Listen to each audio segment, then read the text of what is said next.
پھر فرمایا یا ایھا الذین آمنوا، اے لوگو جو ایمان لائے ہو، اذا قمتم الی الصلاۃ فاغسلوا وجوہکم، جب تم نماز کے لیے اٹھو تو چاہیے کہ اپنے منہ اور ہاتھ کونیوں تک دھو لو، سروں پر ہاتھ پھیر لو یعنی مسح کر لو، اور پاؤں ٹخنوں تک دھو لیا کرو۔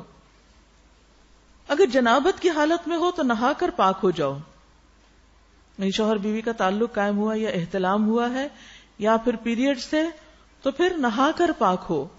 اگر بیمار ہو یا سفر کی حالت میں ہو، یا تم میں سے کوئی شخص رفع حاجت کر کے آئے، یا تم نے عورتوں کو ہاتھ لگایا ہو اور پانی نہ ملے تو پاک مٹی سے کام لو، بس اس پر ہاتھ مار کر اپنے منہ اور ہاتھوں پر پھیر لیا کرو، جسے کل تیمم کا طریقہ بتایا گیا تھا۔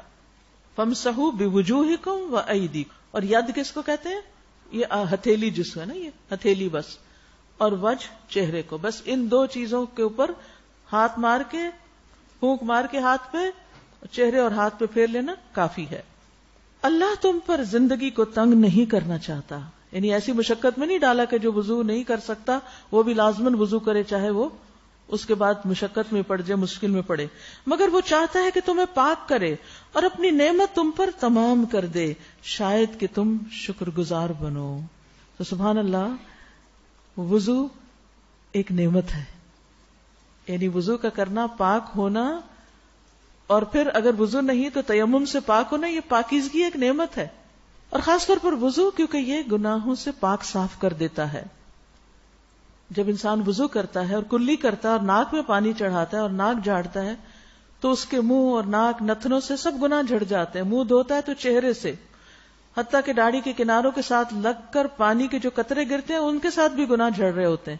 کوہنیوں تک ہاتھ دھوتا ہے تو اس کے ہاتھوں کے گناہ انگلیوں کی طرف سے پانی کے ساتھ گر جاتے ہیں۔ جب سر کا مسح کرتا ہے تو سر کے گناہ اس کے بالوں کے اطراف سے پانی کے ساتھ گر جاتے ہیں، یعنی پورا وائپ کرتا ہے۔ اور یاد رکھیے، سر پورا سر ہوتا ہے، یہاں صرف ہاتھ پھیرنا مسح نہیں ہوتا۔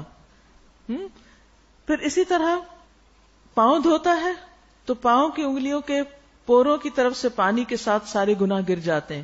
پھر انسان کھڑا ہو کر نماز پڑھتا ہے، اللہ کی حمد و ثنا کرتا ہے، اس کی بزرگی، اس کے شان بیان کرتا ہے، اور اپنے دل کو خالص اللہ کے لیے فارغ کر لیتا ہے، تو آدمی اپنے گناہوں سے اس طرح پاک و صاف ہو جاتا ہے جس طرح آج ہی اس کی ماں نے اس کو جنم دیا تھا۔ اب یہ آپ پر ہے کہ آپ نماز کیسے پڑھتے ہیں، وضو کیسے کرتے ہیں، کتنے شعور کے ساتھ، اور پھر نماز میں حالت کیا ہوتی ہے۔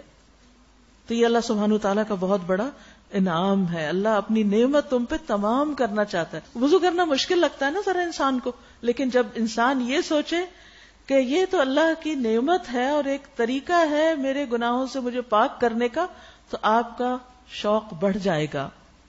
لعلکم تشکرون، شاید کہ تم شکر گزار بنو، اللہ نے تمہیں جو نعمت عطا کی ہے اس کا خیال رکھو، اور اس پختہ عہد و پیمان کو نہ بھولو جو اس نے تم سے لیا ہے، یعنی تمہارا یہ قول کہ ہم نے سنا اور اطاعت قبول کی۔ اللہ سے ڈرو، اللہ دلوں کے راز تک جانتا ہے۔ تو یاد رکھیے، وَاذْكُرُوا نِعْمَةَ اللَّهِ عَلَيْكُمْ، اللہ کی نعمتوں کو یاد کرنا چاہیے، دل سے بھی اور زبان سے بھی، بول کر بھی، کیونکہ ان نعمتوں کو یاد رکھنا اللہ کے شکر اور اس کی محبت کی طرف دعوت دینے والا ہوتا ہے، یعنی دل میں اللہ کی محبت بھر جاتی ہے، دل میں احسان کے جذبات پیدا ہو جاتے ہیں کہ اللہ سبحانہ وتعالیٰ نے ہم پر کتنا احسان کیا ہے کہ ہمیں یہ نعمتیں عطا کی ہیں۔ پھر اسی طرح انسان کے اندر سے خود پسندی بھی نکلتی ہے، انسان کا تزکیہ ہوتا ہے کہ یہ تو سراسر اللہ کا احسان ہے مجھ پر۔ تو نعمتوں کا شکر ادا کرتے رہیں، چھوٹی نعمت کا بھی، بڑی نعمت کا بھی۔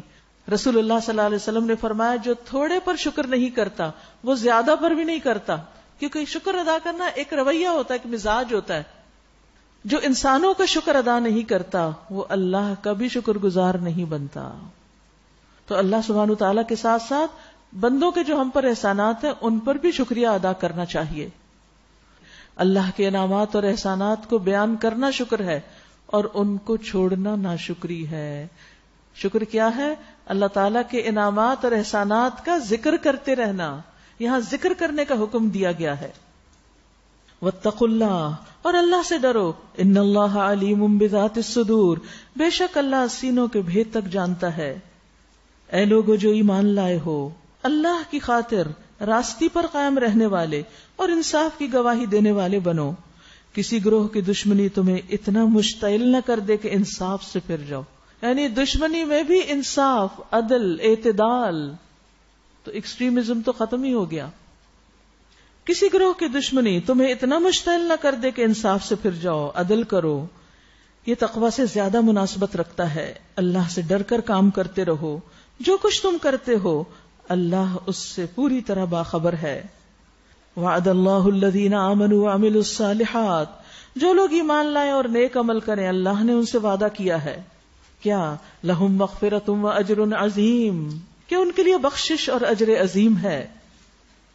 یعنی جب اللہ کی طرف سے انسان کو بخشش کا وعدہ مل جاتا ہے اور انسان کی کوششوں پر اجر کا وعدہ ہو جاتا ہے تو پھر انسان کا دل کیا چاہتا ہے کہ سجدے میں پڑ جائے، اس پر شکر ادا کرے. رہے وہ لوگ جو کفر کریں اور اللہ کی آیات کو جھٹلائیں تو وہ دوزخ میں جانے والے ہیں. اے لوگو جو ایمان لائے ہو اللہ کے اس احسان کو یاد کرو جو اس نے ابھی حال میں تم پر کیا جب ایک گروہ نے تم پر دست درازی کا ارادہ کر لیا تھا مگر اللہ نے ان کے ہاتھ تم پر اٹھنے سے روک دیے. کہا جاتا ہے اشارہ اس واقعے کی طرف جب نبی صلی اللہ علیہ وسلم ایک غزوہ کے بعد راستے میں کہیں رکے، سب صحابہ بھی مختلف جگہوں پہ پھیل گئے. آپ ایک درخت کے نیچے آرام کر رہے تھے، آپ نے اپنی تلوار درخت کے ساتھ لٹکا دی. اتنے میں ایک بدو آیا اور اس نے آپ پر تلوار سونت دی. تو اس نے کہا کہ آپ کو مجھ سے کون بچائے گا؟ تو آپ نے فرمایا اللہ. تو وہ ڈر گیا اور اس کے ہاتھ سے تلوار گر گئی اور پھر آپ نے وہ تلوار اٹھا لی. تو بہرحال ایک یہ موقع ہے، اور بھی کچھ مواقع ہیں جب اللہ سبحانہ وتعالی نے آپ کو پروٹیکٹ کیا، آپ کے ساتھیوں کو، مگر اللہ نے ان کے ہاتھ تم پر اٹھنے سے روک دیے. اللہ سے ڈر کر کام کرتے رہو. ایمان رکھنے والوں کو اللہ ہی پر بھروسہ کرنا چاہیے، اللہ پہ توکل کرنا چاہیے. سبحان اللہ. یعنی اللہ نے پہلے بھی تمہیں بچایا ہے اور آئندہ بھی بچائے گا. اللہ نے بنی اسرائیل سے پختہ عہد لیا تھا اور ان میں 12 نقیب مقرر کیے اور ان سے کہا تھا میں تمہارے ساتھ ہوں اگر تم نے نماز قائم رکھی اور زکوٰۃ دی. سبحان اللہ. اگر نماز اور زکوٰۃ کا اہتمام کرو گے تو میں تمہارے ساتھ ہوں. اس سے کیا پتہ چلتا ہے؟ اگر ہم چاہتے ہیں کہ ہمیں اللہ کی مدد نصیب ہو، ہماری مشکلات حل ہوں، تو پھر ہمارے اوپر بھی لازم ہے کہ ہم اللہ کے حقوق ادا کریں اور میرے رسولوں کو مانا اور ان کی مدد کی. اللہ کے دین کی مدد آنے کا سبب بنتا ہے. اور اپنے اللہ کو اچھا قرض دیتے رہے، یعنی دین کے راستے میں خرچ کرتے رہے. تو یقین رکھو میں تمہاری برائیاں تم سے دور کر دوں گا اور تمہیں ایسے باغوں میں داخل کروں گا جن کے نیچے نہریں بہتی ہوں گی. مگر اس کے بعد جس نے تم میں سے کفر کی روش اختیار کی تو در حقیقت اس نے سیدھی راہ گم کر دی. پھر یہ ان کا اپنے عہد کو توڑ ڈالنا تھا جس کی وجہ سے ہم نے ان کو اپنی رحمت سے دور پھینک دیا اور ان کے دل سخت کر دیے. یعنی جب کوئی شخص اللہ سے وعدہ کر کے توڑ دیتا ہے تو پھر اللہ سبحانہ وتعالیٰ اس سے ناراض ہوتا ہے. اور ناراضگی کی صورت کیا ہوتی ہے کہ انسان کا دل بے حس ہونے لگتا ہے، دل سخت ہو جاتا ہے. لا حول ولا قوت الا باللہ. جب دل سخت ہوتا ہے تو انسان پر کوئی واز، نشانیاں، ڈراوا، بشارت، شوق دلانے والی کوئی بات کچھ بھی اثر نہیں کرتی. نہ آخرت کی سزا، نہ اللہ کا غضب اور ناراضگی، کوئی چیز انسان کے اوپر پھر اثر انداز نہیں ہوتی. حقیقت یہ ہے کہ انسان کی اصلاح کا تعلق اس کے دل کے ساتھ ہے. جب دل بگڑتا ہے تو سارا جسم بگڑ جاتا ہے، اور جب دل کی اصلاح ہوتی ہے تو پورے جسم کی اصلاح ہو جاتی ہے. اور یاد رکھیے دل کا معاملہ بڑا ہی نازک ہے. دل ایک لمحے میں پلٹ جاتا ہے. جبیر بن نفیر کہتے ہیں میں حمص میں ابو درداء کے پاس ان کے گھر گیا. وہ اپنی مسجد میں کھڑے نماز پڑھ رہے تھے. جب وہ تشہد میں بیٹھے تو نفاق سے اللہ عز و جل کی پناہ مانگنے لگے. ہماری کل کی دعا بھی یہی تھی نا کہ اللہ تعالی ہمیں نفاق سے بچائے. جب انہوں نے سلام پھیرا تو میں نے ان سے کہا اے ابو درداء اللہ آپ کو معاف فرمائے، آپ کا نفاق سے کیا تعلق؟ یعنی آپ تو اللہ کے رسول کے صحابی ہیں، آپ تو سچے مومن ہیں، آپ کا اور نفاق کا کیا جوڑ؟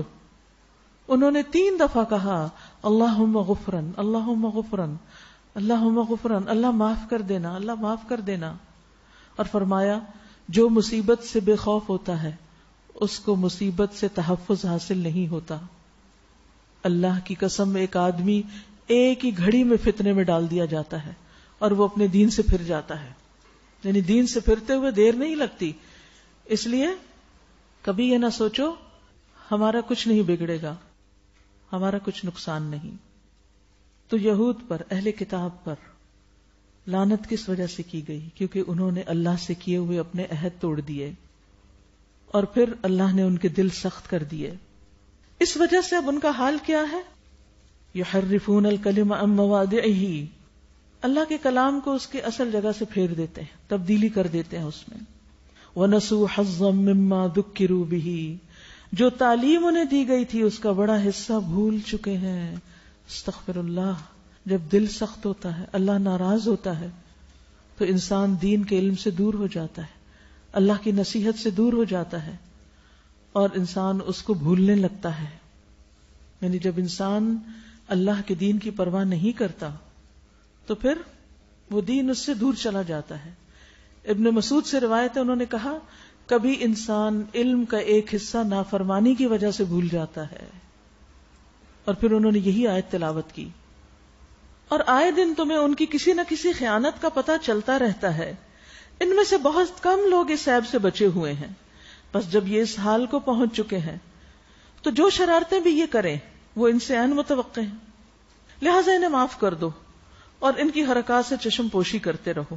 اللہ ان لوگوں کو پسند کرتا ہے جو احسان کی روش رکھتے ہیں. اللہ اکبر. آپ دیکھیے کن کو معاف کرنے کے لیے کہا جا رہا ہے، کن سے درگزر کرنے کے لیے؟ جن کے دل سخت ہیں، جن کو کوئی بات اثر نہیں کرتی، جو اللہ کے کلام میں بھی ٹیمپرنگ کرتے رہتے ہیں اور اس کو بھی پھیرتے ہیں، جو دین کی تعلیم کا ایک بڑا حصہ بھول چکے ہیں، سب کچھ پڑھ لکھ کے فراموش کر دیا انہوں نے. ان کی خیانتوں کا بھی پتہ چلتا ہے، کہا ان کو درگزر کرو، اگنور کرو. کتنی خوبصورت تعلیم ہے ہمارے دین کی. ہمیں جب کسی کی خیانت کا پتہ چلے، یہ پتہ چلے کسی نے ہم سے جھوٹ بولا ہے یا کسی نے کوئی ایسی بات کی ہے، تو ہم کیا کرتے ہیں؟ یہی جو یہاں کہا گیا ہے، فاعف عنہم واصفح. ہم تو پیچھے پڑ جاتے ہیں، ہم تو گواہیاں لانے لگتے ہیں. ہم کہتے ہیں بلاؤ اس کو، اس کی گواہی لاؤ، اس کی لاؤ، آمنے سامنے کرو، میرے سامنے کرو. اور پھر سارے حیا کے پردے چاک ہو جاتے. احترام، آپس کا جو ایک تعلق ہوتا ہے، ایک وہ خاص ہوتا ہے نا دو انسانوں کے درمیان یا دو فریقوں کے درمیان ایک مروت ہوتی، سب ختم ہو جاتا ہے. ہمیں پتہ بھی چل جائے کہ کوئی شخص ہمارے ساتھ سنسیئر نہیں تو بس محتاط رہیں، لیکن تانے دینے کی ضرورت نہیں. مجھے سب پتا ہے کہ تم بالکل سنسیئر نہیں میرے ساتھ. اس بات سے کیا ہوگا؟ وہ اگر نہیں تو اور پکا ہو جائے گا. تو لوگوں کی اصلاح کا یہ طریقہ نہیں. ان اللہ یحب المحسنین، اللہ ان لوگوں کو پسند کرتا ہے جو محسنین ہوتے ہیں. اسی طرح ہم نے ان لوگوں سے بھی پختہ عہد لیا جنہوں نے کہا تھا کہ ہم نصارہ ہیں. پچھلی سب باتیں تو یہود سے متعلق تھیں، اب نصارہ سے متعلق. مگر ان کو بھی جو سبق یاد کرایا گیا اس کا ایک بڑا حصہ انہوں نے فراموش کر دیا. آخرکار ہم نے ان کے درمیان قیامت تک کے لیے دشمنی اور آپس کے بغض و عناد کا بیج بو دیا. یاد رکھیے، دین پڑھنے پڑھانے والے یا دین کا کام کرنے والے، دین کی خدمت کرنے والے جب کتاب سے دور ہوتے ہیں، جب پڑھنا پڑھانا چھوڑ دیتے ہیں، جب اس اصل تعلیم کو بھول جاتے ہیں، تو آپس میں دشمنی اور عناد پیدا ہو جاتے ہیں. کیونکہ دلوں کو نرم کرنے والی، تزکیہ کرنے والی، صاف کرنے والی چیز تو کوئی رہی نہیں. تو پھر میل مٹی ہی جمے گی نا، اور پھر کدورتیں ہی پیدا ہوں گی نا، پھر آپس میں ایک دوسرے سے اختلافات ہی ہوں گے. محبتیں تو رخصت ہو جائیں گی. محبتیں تو ہیں اس کلام کی وجہ سے، آپس میں اس دین کی وجہ سے. اور ضرور ایک وقت آئے گا جب اللہ انہیں بتائے گا کہ وہ دنیا میں کیا بناتے رہے.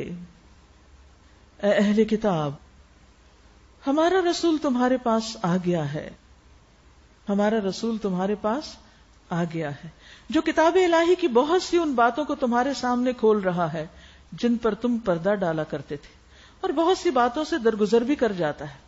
تمہارے پاس اللہ کی طرف سے روشنی آ گئی ہے اور ایسی کتاب جو حق واضح کر دینے والی ہے. اللہ اس کے ذریعے ان لوگوں کو جو اس کی رضا کے طالب ہے سلامتی کے طریقے بتاتا ہے. سبحان اللہ. اس کتاب کے ذریعے اللہ کس کو راستے بتاتا ہے؟ جو اس کی رضامندی چاہتے ہیں، جو اللہ کو راضی کرنا چاہتا ہے، وہ پھر اس کتاب سے جاننا چاہتا ہے کہ اللہ کن باتوں سے راضی ہوتا ہے، اور اپنے اذن سے ان کو اندھیروں سے نکال کر اجالے کی طرف لاتا ہے اور راہ راست کی طرف ان کی رہنمائی کرتا ہے۔ یاد رکھیے، جو اللہ کی رضا تک پہنچنے کی شدید خواہش رکھتا ہے اور کوشش کرتا ہے تو اللہ سبحانہ وتعالی اسے اس کتاب کے ذریعے ہدایت دے دیتا ہے، اور اگر اس کی نیت اچھی ہو، ارادہ پختہ ہو، تو سلامتی کے راستوں کی طرف لے جاتا ہے اور بالآخر اس کو دار السلام یعنی جنت تک پہنچا دیتا ہے۔ آپ کو یاد ہوگا کہ جنگ احد کے بعد جن لوگوں نے اللہ کے رسول کی پکار پر لبیک کہی اور زخموں سے چور ہونے کے باوجود آپ کے ساتھ چل پڑے، اور آپ ہمراہ الاسد تک ان کو ساتھ لے گئے اور وہاں سے وہ تجارت کر کے لوٹے، تو ان کے بارے میں اللہ تعالیٰ نے کیا فرمایا کہ وہ اللہ کی نعمت اور فضل کے ساتھ لوٹے، انہیں کوئی تکلیف نہیں پہنچی اور انہوں نے اللہ کی رضا کی پیروی کی تھی۔ تو جو اللہ کی رضا کا متلاشی ہوتا ہے، اللہ سبحانہ وتعالیٰ اس کو اپنے فضل سے نوازتا ہے۔ حدیث میں آتا ہے، مسند احمد کی روایت ہے، انسان اللہ کی رضا حاصل کرتا ہے اور اس میں مسلسل لگا رہتا ہے تو اللہ تعالیٰ جبریل سے فرماتا ہے، میرا فلاں بندہ میری رضا کی تلاش میں ہے، مجھے راضی کرنا چاہتا ہے، آگاہ رہو اس پر میری رحمت ہے۔ اس پر جبریل کہتے ہیں کہ فلاں آدمی پر اللہ کی رحمت ہو، حاملین عرش بھی یہی کہتے ہیں، ان کے آس پاس کے فرشتے بھی یہی کہنے لگتے ہیں، حتیٰ کہ ساتوں آسمانوں والے بھی یہی کہنے لگتے ہیں۔ پھر یہ بات زمین پر اتار دی جاتی ہے، کیا کہ فلاں پر اللہ کی رحمت ہو، وہ اللہ کی رضا کی تلاش میں ہے۔ یعنی لوگوں کو خود ہی پتہ چل جاتا ہے کہ یہ بندہ اللہ کی رضا کے لیے کام کرتا ہے، وہ اپنے اذن سے ان کو اندھیروں سے نکال کر اجالے کی طرف لاتا ہے اور راہ راست کی طرف ان کی رہنمائی کرتا ہے۔ یقیناً کفر کیا ان لوگوں نے جنہوں نے کہا مسیح ابن مریم ہی الہ ہے، اللہ ہے، یعنی جنہوں نے مسیح کو اللہ کا مقام یا درجہ قرار دیا، انہوں نے کفر کیا۔ ان سے کہہ دیجئے، اگر اللہ سبحانہ وتعالی مسیح ابن مریم اور اس کی والدہ اور تمام زمین والوں کو ہلاک کر دینا چاہے تو کس کی مجال ہے کہ اس کو اس ارادے سے باز رکھ سکے؟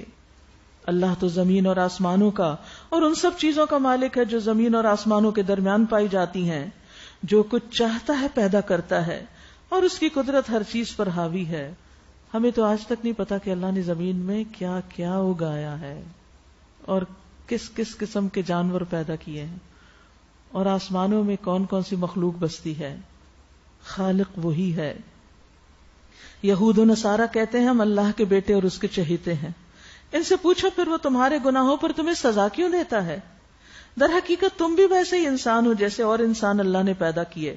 وہ جسے چاہتا ہے معاف کرتا ہے اور جسے چاہتا ہے سزا دیتا ہے۔ زمین اور آسمان اور ان کی ساری موجودات اس کی ملکیت میں ہیں اور اسی کی طرف سب کو جانا ہے۔ اے اہل کتاب، ہمارا یہ رسول ایسے وقت تمہارے پاس آیا ہے اور دین کی واضح تعلیم تمہیں دے رہا ہے، جبکہ رسولوں کی آمد کا سلسلہ ایک مدت سے بند تھا، تاکہ تم یہ نہ کہہ سکو کہ ہمارے پاس کوئی بشارت دینے والا اور ڈرانے والا نہیں آیا۔ سو دیکھو، اب وہ بشارت دینے والا اور ڈرانے والا آ گیا ہے اور اللہ ہر چیز پر قادر ہے۔ یاد کرو جب موسیٰ نے اپنی قوم سے کہا تھا کہ اے میری قوم کے لوگو، اللہ کی اس نعمت کا خیال کرو جو اس نے تمہیں عطا کی۔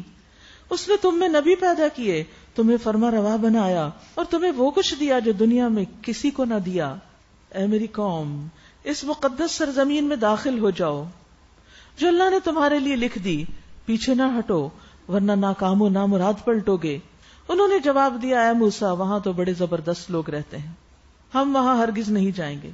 اشارہ ہے فلسطین کی طرف، جب تک وہ وہاں سے نکل نہ جائیں۔ ہاں اگر وہ نکل گئے تو ہم داخل ہونے کے لیے تیار ہیں۔ ان ڈرنے والوں میں 2 شخص ایسے بھی تھے جن کو اللہ نے اپنی نعمت سے نوازا تھا۔ انہوں نے کہا کہ ان جباروں کے مقابلے میں دروازے کے اندر گھس جاؤ، آگے بڑھو، جب تم اندر پہنچ جاؤ گے تو تم ہی غالب رہو گے۔ اور یاد رکھیے کہ جب تک انسان آگے نہیں بڑھتا وہ منزل تک کیسے پہنچ سکتا ہے اگر ڈر کے ہی بیٹھا رہے۔ اللہ پر بھروسہ رکھو اگر تم مومن ہو۔ لیکن انہوں نے پھر یہی کہا کہ اے موسیٰ، ہم تو وہاں کبھی نہ جائیں گے جب تک وہ وہاں موجود ہیں، بس تم اور تمہارا رب دونوں جاؤ اور لڑو، ہم یہاں بیٹھے ہیں۔ اس پر موسیٰ نے کہا، اے میرے رب، میرے اختیار میں کوئی نہیں مگر یا میری اپنی ذات یا میرا بھائی، بس تو ہمیں ان نافرمان لوگوں سے الگ کر دے۔ تنگ آ گئے آخر وہ بھی۔ اللہ نے جواب دیا اچھا تو وہ ملک یعنی فلسطین 40 سال تک ان پر حرام ہے، یہ زمین میں مارے مارے پھریں گے، یعنی صحرائے تیہ کی طرف اشارہ ہے جس میں وہ تھے کہ اسی میں ہی گھومتے پھرتے رہیں گے، ان نافرمانوں کی حالت پر ہرگز ترس نہ کھاؤ۔ اور پھر ہوا ہی یہی کہ ان 40 سالوں میں یہ جو بڑوں کی ساری نسل تھی یہ ختم ہوئی، وہ بچے جو صحرا میں پیدا ہوئے اور وہیں ان مشقتوں میں پل بڑھ کے جوان ہوئے، یوشع بن نون کی قیادت میں پھر ان سب نے فلسطین کا رخ کیا اور اس کو فتح کر لیا۔ وَاتْلُ عَلَيْهِمْ نَبَأَ ابْنَيْ آدَمَ بِالْحَقِّ، اور ذرا انہیں آدم کے 2 بیٹوں کا قصہ بھی بے کم وقاص سنا دو۔ جب ان دونوں نے قربانی کی تو ان میں سے ایک کی قربانی قبول کر لی گئی اور دوسرے کی نہ کی گئی۔ اس نے کہا میں تجھے مار ڈالوں گا، حسد ہو گیا نا کہ اس کی کیوں قبول ہو گئی، میری کیوں نہیں ہوئی، اپنی غلطی نہیں دیکھی کہ کیوں نہیں ہوئی، چاہیے تو یہ تھا کہ اپنی کمی کوتاہی پہ وہ غور کرتا، لیکن دوسرے پہ الزام۔ اس نے جواب دیا اللہ تو متقی لوگوں کی نظر قبول کرتا ہے، اگر تو مجھے قتل کرنے کے لیے ہاتھ اٹھائے گا تو میں تجھے قتل کرنے کے لیے ہاتھ نہ اٹھاؤں گا، میں اللہ رب العالمین سے ڈرتا ہوں۔ جس کی قربانی قبول ہوئی تھی حابیل، اس نے یہ کہا میں چاہتا ہوں کہ میرا اور اپنا گناہ تو ہی سمیٹ لے اور دوزخی بن کر رہے۔ میں نے سمجھانے کی کوشش کی اس کو، ظالموں کے ظلم کا یہی ٹھیک بدلہ ہے۔ آخر کار اس کے نفس نے اپنے بھائی کا قتل اس کے لیے آسان کر دیا اور وہ اسے مار کر ان لوگوں میں شامل ہو گیا جو نقصان اٹھانے والے ہیں۔ پھر اللہ نے ایک کوا بھیجا جو زمین کھودنے لگا تاکہ اسے بتائے کہ اپنے بھائی کی لاش کیسے چھپائے۔ یہ دیکھ کر وہ بولا افسوس مجھ پر، میں اس کوے جیسا بھی نہ ہو سکا کہ اپنے بھائی کی لاش چھپانے کی تدبیر نکال لیتا۔ اس کے بعد وہ اپنے کیے پہ بہت پچھتایا، لیکن پھر وقت تو گزر چکا تھا۔ اسی وجہ سے بنی اسرائیل پر ہم نے یہ فرمان لکھ دیا کہ جس نے کسی انسان کو خون کے بدلے یا زمین میں فساد پھیلانے کے سوا کسی اور وجہ سے قتل کیا، اس نے گویا تمام انسانوں کو قتل کر دیا۔ ایک انسان کا قتل سارے انسانوں کے قتل کے برابر، ایک مومن کا قتل۔ اور یہاں اس آیت میں قتل کی سنگینی کو واضح کیا گیا ہے اور اس کی مذمت کی گئی ہے۔ حدیث میں آتا ہے رسول اللہ صلی اللہ علیہ وسلم نے فرمایا اگر تمام آسمانوں اور زمین والے کسی مومن کے قتل میں شریک ہوں تو اللہ ان سب کو جہنم میں دھکیل دے گا، یعنی اگر کیا نہ بھی ہو ساتھ دینے پر بھی اتنی بڑی سزا ہے۔ رسول اللہ صلی اللہ علیہ وسلم نے فرمایا جس نے مومن کو قتل کیا اور بلا وجہ ظلم سے قتل کیا تو اللہ اس کا کوئی عمل قبول نہ کرے گا، نہ نفل نہ فرض، اور ایسا شخص جو ہے وہ اللہ کے ہاں انتہائی مبغوض ہے۔ یاد رکھیے کہ یہ دنیا میں پہلا قتل ہوا تھا۔ اور اسی طرح جس نے کسی کی جان بچائی اس نے گویا تمام انسانوں کو زندگی بخش دی، مگر ان کا حال یہ ہے کہ ہمارے رسول پے در پے ان کے پاس کھلی کھلی ہدایات لے کر آئے، پھر بھی ان میں بکثرت لوگ زمین میں زیادتیاں کرنے والے ہیں۔ جو لوگ اللہ اور اس کے رسول سے لڑتے ہیں اور زمین میں اس لیے بھاگ دوڑ کرتے پھرتے ہیں کہ فساد برپا کریں، ان کی سزا یہ ہے کہ قتل کیے جائیں یا سولی پہ چڑھائے جائیں یا ان کے ہاتھ اور پاؤں مخالف سمتوں سے کاٹ ڈالے جائیں یا جلا وطن کر دیے جائیں۔ یہ ذلت اور رسوائی تو ان کے لیے دنیا میں ہے اور آخرت میں ان کے لیے اس سے بڑی سزا ہے۔ یاد رکھیے امن و امان کو خراب کرنا اور فساد پھیلانا یہ بہت بڑا جرم ہے، دنیا میں بھی اس کی سزا بہت سخت ہے اور آخرت میں تو عذاب عظیم ہے۔ مگر جو لوگ توبہ کر لیں اس سے پہلے کہ تم ان پہ قابو پا جاؤ، تمہیں معلوم ہونا چاہیے کہ اللہ معاف کرنے والا اور رحم فرمانے والا ہے۔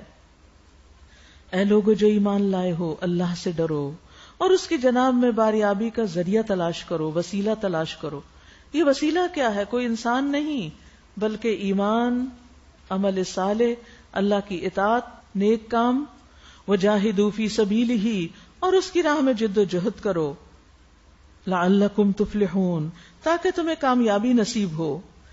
خوب جان لو کہ جن لوگوں نے کفر کا رویہ اختیار کیا، اگر ان کے قبضے میں زمین کی ساری دولت بھی ہو اور اتنی ہی اس کے ساتھ اور بھی، اور وہ چاہیں کہ اسے فدیے میں دے کر قیامت کے دن کے عذاب سے بچ جائیں، تب بھی وہ ان سے قبول نہ کی جائے گی اور انہیں دردناک سزا مل کر رہے گی۔ وہ چاہیں گے کہ دوزخ کی آگ سے نکل بھاگے مگر وہ نکل نہ سکیں گے، اور انہیں قائم رہنے والا عذاب دیا جائے گا. والسارق والسارقۃ فاقطعوا ایدیہما، چور خواہ عورت ہو یا مرد، دونوں کے ہاتھ کاٹ دو.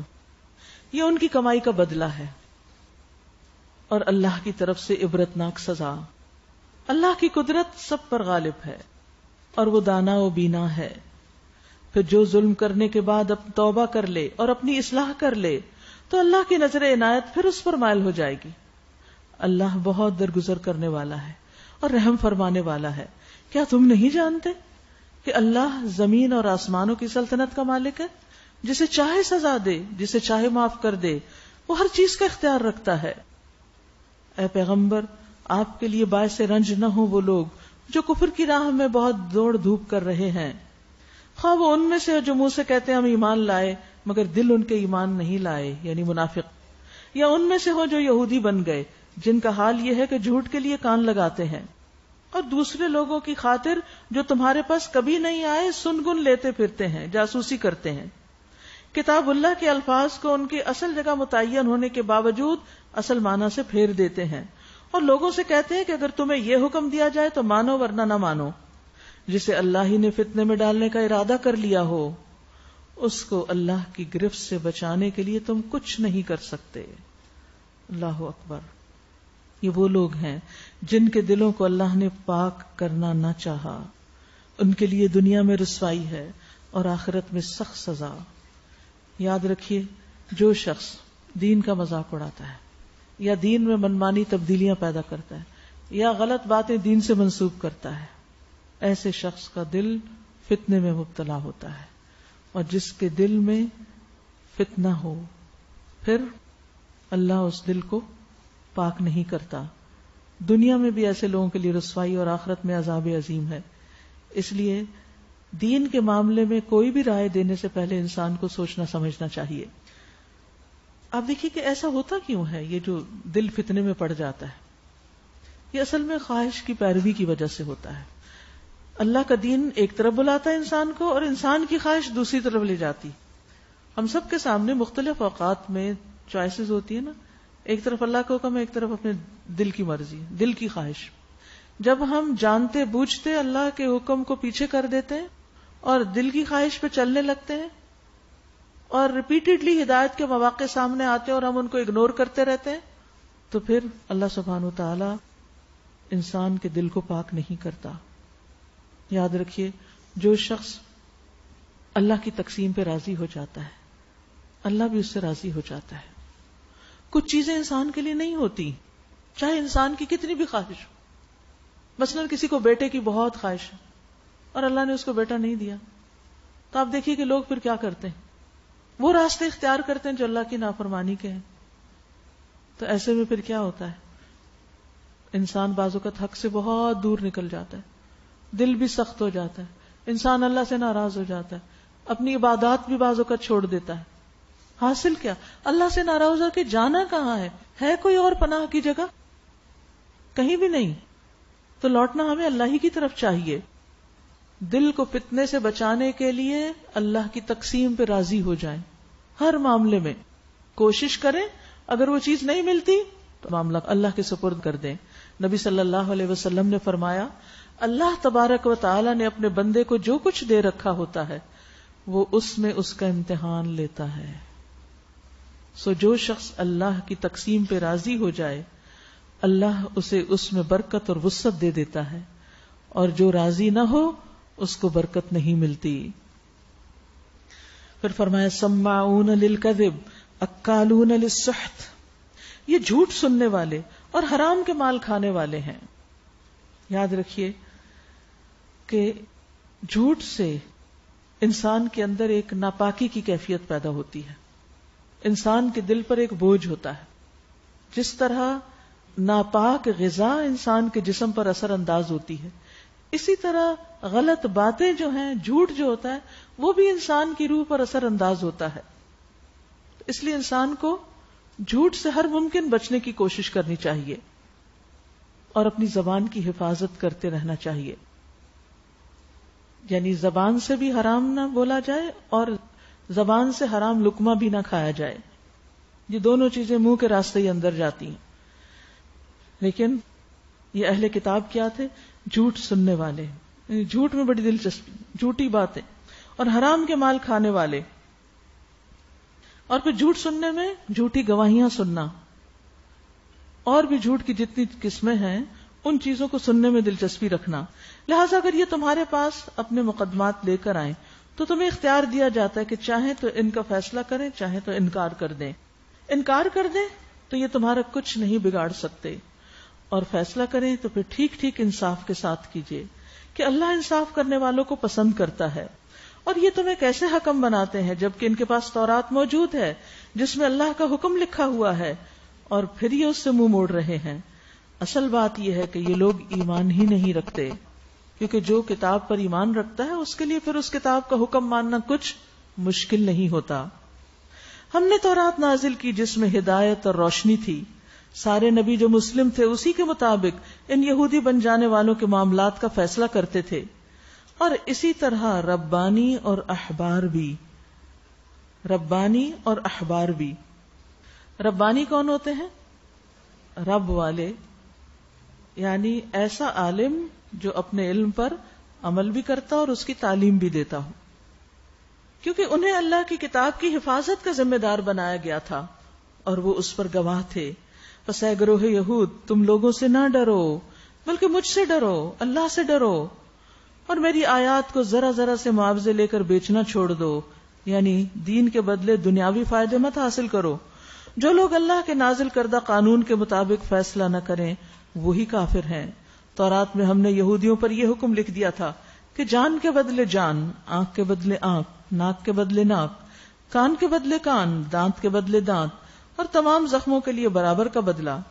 پھر جو قصاص کا صدقہ کر دے تو وہ اس کے لیے کفارہ ہے، اور جو لوگ اللہ کے نازل کردہ قانون کے مطابق فیصلہ نہ کریں وہی ظالم ہیں.